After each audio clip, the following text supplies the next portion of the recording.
Dan kalau menurut gue di Purwakarta itu nggak ada satu orang Sunda pun tuh yang nyembah patung, nggak ada. Iya sih. Tauhidnya udah bener gitu. Iya. Kalau dia pengen ngomong patung itu simbol kemusyrikan, sekalian aja tuh patung pancoran tuh. Ya, lu sembah deh tuh patung pancoran. Patung Jenderal Sudirman. Nah, patung Jenderal Sudirman tuh lu rubuhin tuh. Yang bikin patung Jenderal Sudirman berarti tuh rajanya musyrik.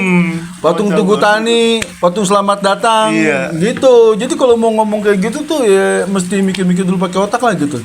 Gue memilih pemimpin itu yang jauh dari Habib. Karena kalau dia jauh dari Habib berarti pemimpin itu tahu dia jauh dari manusia-manusia yang akan mengokupasi bangsa kita, manusia-manusia yang akan menipu sejarah bangsa kita, manusia-manusia yang pengen menjajah bangsa kita tapi secara halus kayak tepung terigu gitu.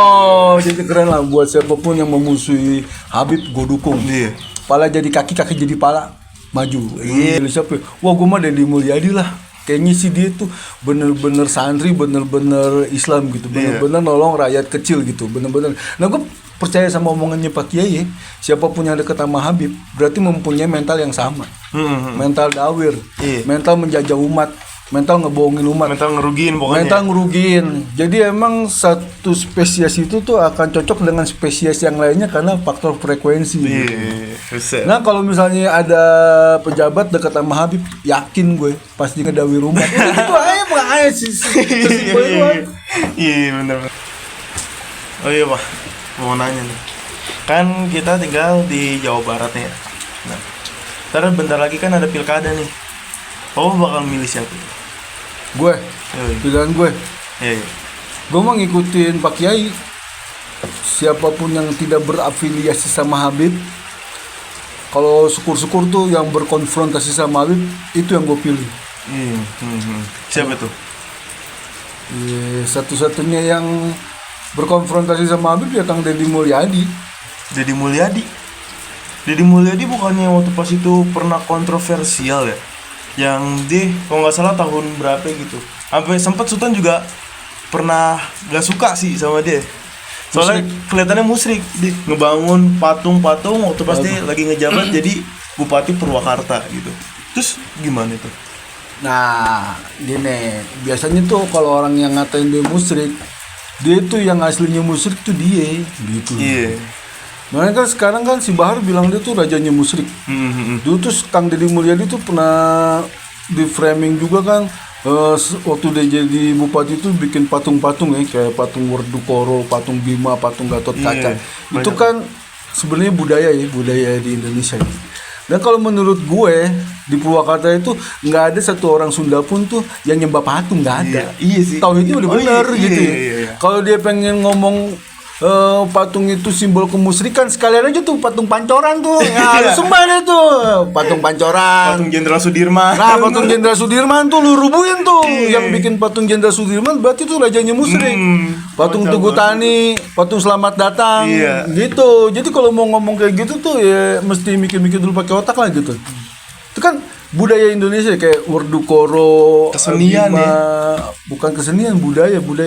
Sekarang itu kan Bima apa segala macam tuh kan disatu lagi tuh sama Sunan Kalijaga ya. Contohnya tuh Werdukoro itu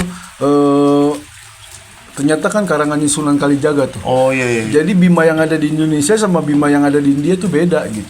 Jadi Bima Gatot Kaca yang ada di Indonesia tuh dikarang lagi tuh sama Sunan Kalijaga untuk ngajarin masalah tasawuf. Contoh nih, Bima tuh disuruh nyari kitab kemana gitu. Akhirnya dia tuh ketemu Dewa Ruci. Pas dia ketemu Dewa Ruci, disuruh masuk ke ini. Ternyata tuh ngajarin kita bahwa kita tuh jangan sombong.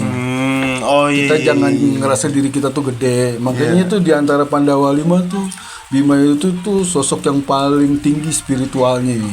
Karena dia tinggi spiritualnya, mulutnya juga semakin kasar karena dia nggak takut sama siapapun. Dia cuma takut sama Allah. Itu maksudnya yang kayak gitu-gituan nih. Jadi tuh kalau mau mikir tuh ngomong dulu lah. Kalau mau ngomong mikir dulu lah gitu ya. Nah, masalah Kang Deddy sama ini Deddy Mulyadi ini bener-bener berkonfrontasi sama Habib.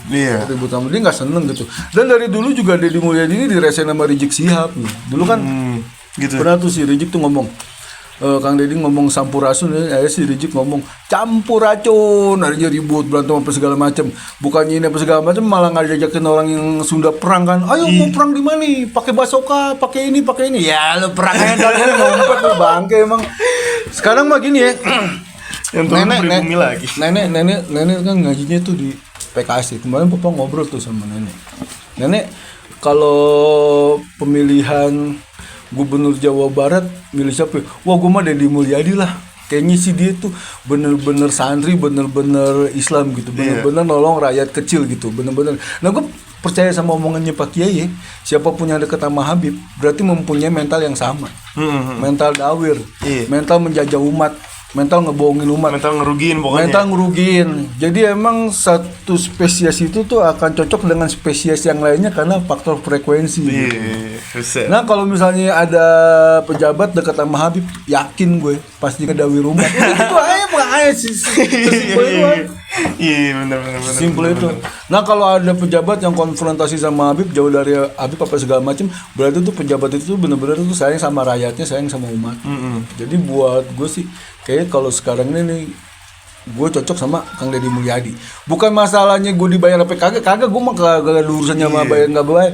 Ini kan gue beristihad gitu ya, bahwa pemimpin yang bener ini sekarang ini pemimpin yang jauh dari Habib gitu. Karena emang Haplo grup G ini nih emang tukang bohong, tukang dawir, dan nggak pernah bikin damai di Indonesia dari zaman dulu tuh, dari Frekuensinya juga bikin orang bikin jadi orang nggak nyaman nggak gitu. nyaman. Jadi orang Sunda nih yang tingkat spiritualnya udah tinggi nih dimusrik-musrikin kan, bangke ini orang. Yang sebenarnya musrik sejati itu ya dia. Manro buka Abdul Ahad itu kan musrik, mesti dibantai itu Bajingan semuanya. itu. Tak gue kena dolar kuning lagi. Ya, pokoknya tuh kayak gitu deh. Jadi emang kalau menurut Papa ya, siapapun calon gubernur nih yang memusuhi Habib mesti kita dukung. Dan sekarang jadi lebih gampang kita buat milih calon pemimpinnya ya. Iya. Udah Udah diplot-plotin sama Allah. diplot-plotin tuh. Kalau misalnya lu deket sama Habib berarti dia mempunyai mental yang sama. Kalau mau rugi ya deketin aja. Lu pilih aja Berarti dia punya gitu. mental tukang tipu, tukang Iya, dawir apa iya, segala macam. bener-bener. Tapi kalau yang jauh dari Habib, nah sekarang kan waktu itu Kang Deddy pernah ditanya nih. Kang Deddy kan duda, ntar gini. Dia jawabnya apa? Prabowo juga duda. Duda. Nah, gue juga duda. Duda semakin di depan anjay.